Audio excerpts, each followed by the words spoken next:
Wow, wow, wow, this book, man. Today we are reviewing A Storm of Swords by George R.R. Martin, the third installment to the A Song of Ice and Fire book series. This is a chunky old book, which I think is why they split it into two parts. So I have part 1, Steel and Snow, and part 2, Blood and Gold. I am going to be discussing both of them as one book because that is what they are. They've just been split in half to make it a bit more digestible for the reader. Oh, I can't wait to talk to you about this book.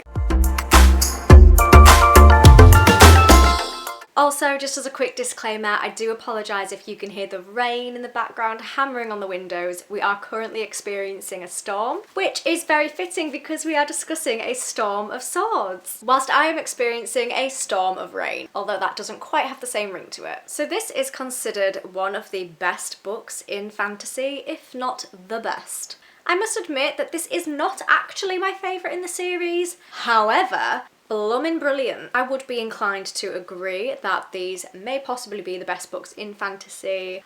I'm going to leave chapters in the description box, so if there's a specific topic that you want to hear me talk about, you can just jump straight to that part of the video. So to start off with, I've heard a lot of opinions from people saying that this book made them like Jaime Lannister a lot more. No, I still don't like him. He's a character that I've consistently not liked throughout the whole series, but apparently A Storm of Swords did actually make people like him a little bit more. I think it's probably to do with the fact that a lot of people love Brienne of Tarth.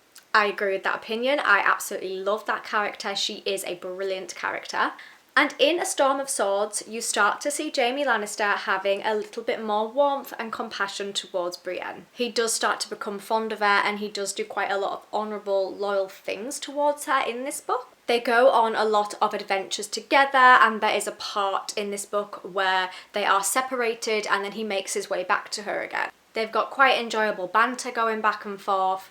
I think another reason why people enjoy Jaime's character a lot in A Storm of Swords is because you do start to see more depth to him and how he feels about his sister Cersei, and I think it is quite clear when reading about his past and his history that he has been manipulated and abused by Cersei. He has been gaslighted, and his entire childhood has been brought up based on abuse by his twin. So actually, he's quite a warped, twisted character, but you can see why. So I think because you start to see more layers to Jaime, you start to see more around his values and his motives, that's possibly why people like him a lot more in A Storm of Swords. However, I still don't like him. I don't like any of the Lannisters other than Tyrion. However, that being said, he didn't deserve to have his hand cut off. I don't think most people do deserve to have their hand cut off, to be honest. But he took it in his stride. The way he dealt with that was pretty decent, to be honest.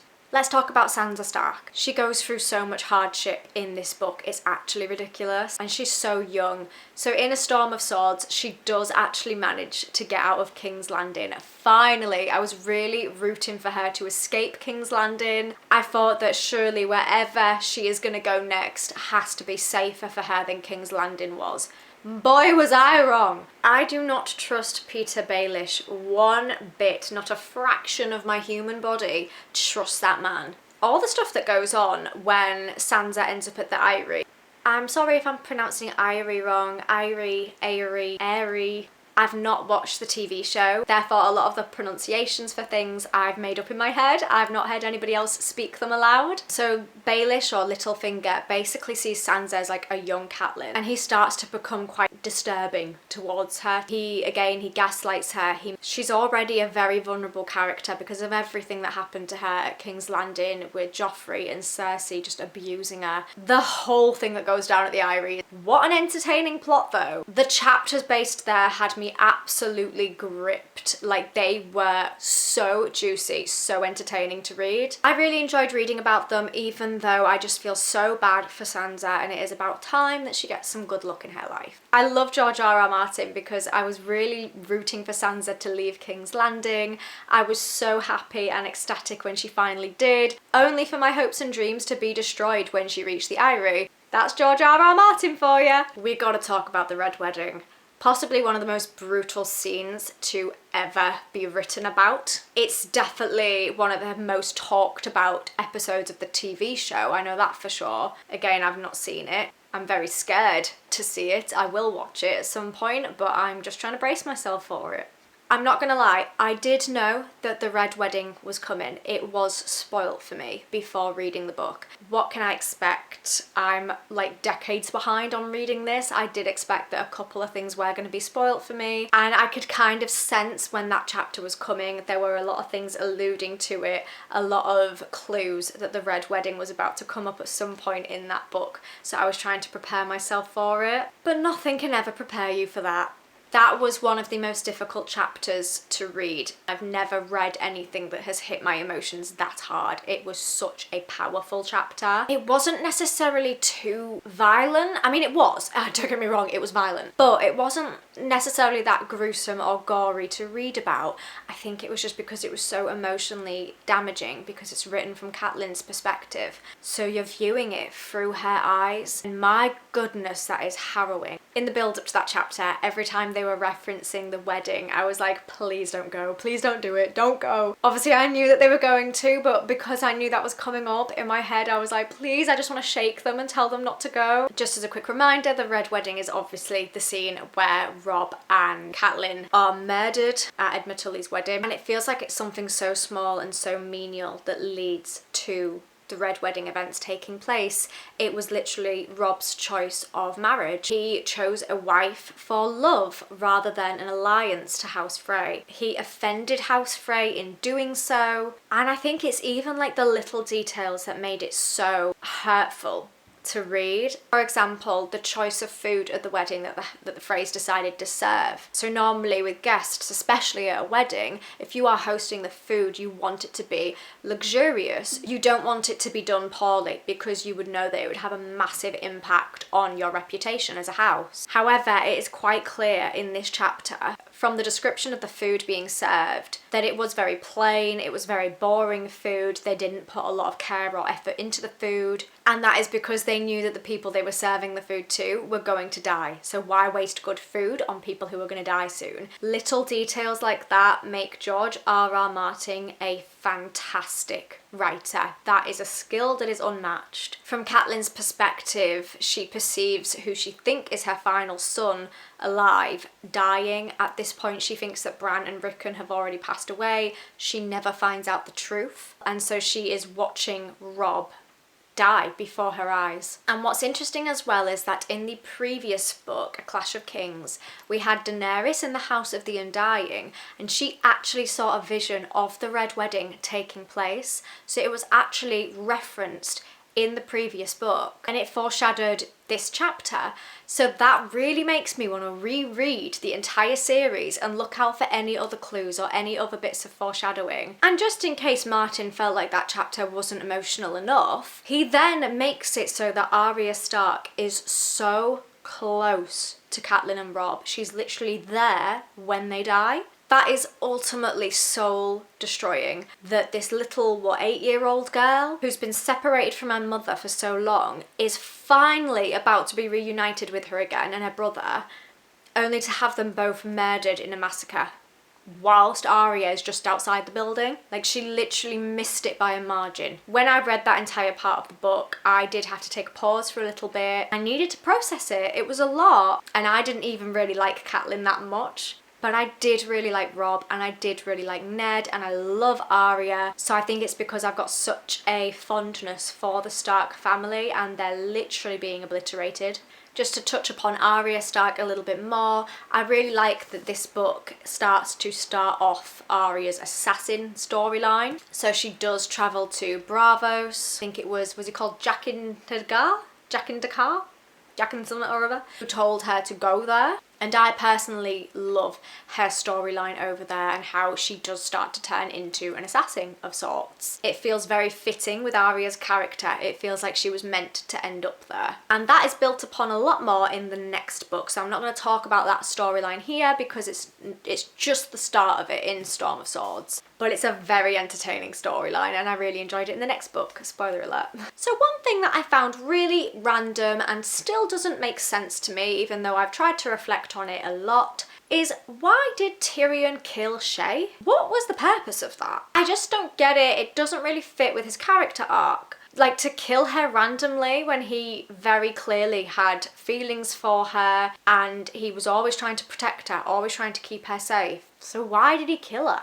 It makes so much more sense that he killed Tywin. That's not a storyline that I'm confused by. That makes a lot of sense to me why he would do that. There was a lot of motive around him killing his dad that was just building up throughout this story. But when I read that he'd killed Shay, I had to go back because I felt like I'd missed something there. I was a bit confused. I just can't piece that together. Like, what was the motive? And it feels like it was almost a spontaneous decision by him. So if somebody could let me know why and how that fits with Tyrion's character, that would be so helpful. If you could leave me a comment and let me know, because I'm still trying to piece that together and I'm just not. Thanks in advance. But as always, I do love Tyrion's character. He is one of my favourites. I love reading his chapters.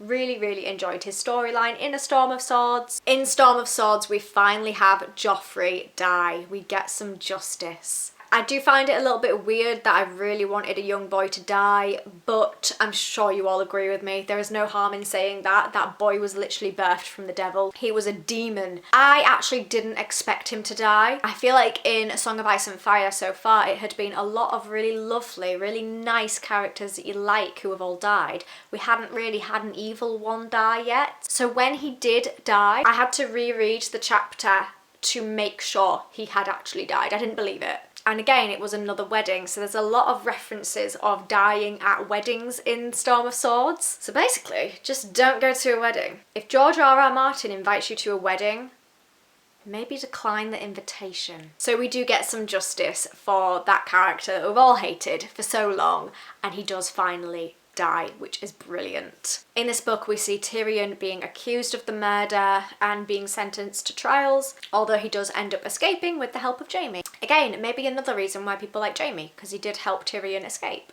A character that we have not yet discussed, who is possibly my favourite character out of everybody, is Jon Snow. He's not my favourite character because he has the best storylines. He doesn't.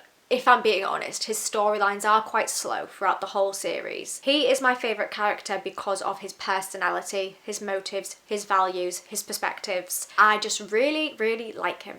In Storm of Swords, we have another death which hit me emotionally. There was so much death to cope with. I'm grieving the loss of all of these characters other than Joffrey. We have Ygritte, butchering her name, Ygritte, the wildling lass that he was consummating with. When she's dying on the battlefield and he says, "You're not gonna die," and she looks at him and says, "You know nothing, Jon Snow." That is her signature catchphrase, and that is the last thing that she says to him. That was a difficult death to cope with. It's something sad and it's something that sticks with Jon.